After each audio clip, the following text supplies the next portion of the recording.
So let's talk about remote onboarding. It's something that we're all going to need to start looking at. You may have already been remotely onboarded. You may be looking at remotely onboarding staff. You might have done this already, or you may be looking to do this in the future. I have spoken to several people about their onboarding experiences, both hirers and also candidates. Now, I'm going to talk to you about 7 different points. My fear on these videos is not that it won't be professional enough, but that it will be boring. So I'm going to use some of my daughter's props to highlight each point. Point 1, communicate. Communicate, communicate. Manage people's expectations. If you know when you're going to call them, book it in. If you know it will take 2 weeks to get something done, let them know it will be 2 weeks. So they know exactly when you're going to contact them and what that will look like. It may be through email, it may be a call, it may be a Zoom call. Anything it is, communicate, communicate, communicate. Make sure your staff have the equipment that they need to get started. They may need laptops, phones, headsets, access to certain intranets. Make sure that's up and running, ready for the day they start.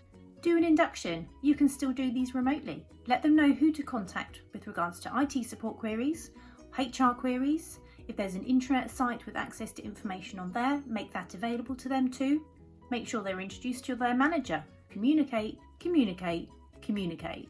If you're the hiring manager, schedule in regular calls. HR too. Make sure they know when you're going to call. It could be Tuesdays at 10 a.m.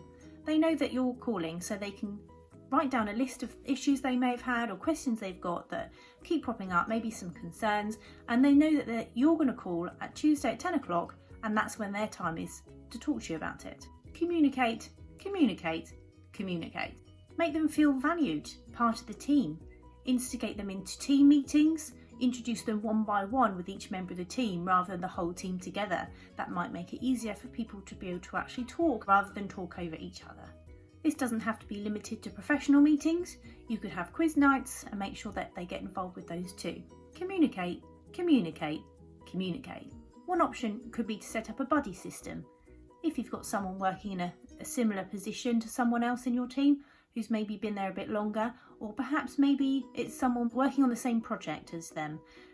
Set them up with a buddy so they have someone to contact at all times that isn't always just their manager, as a manager obviously will have several people to look after. The buddy system means that that person just has one other person to help and advise and answer questions.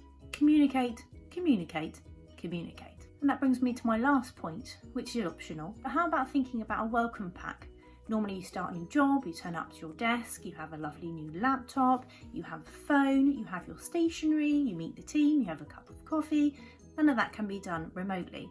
However, you could send a welcome pack. I know you can't get to the office to access your work stationery, but you could perhaps look online at sending a branded product or welcome hamper.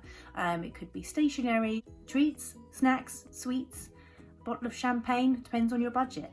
But just something to let them feel welcome and integrated into the team and a valued member.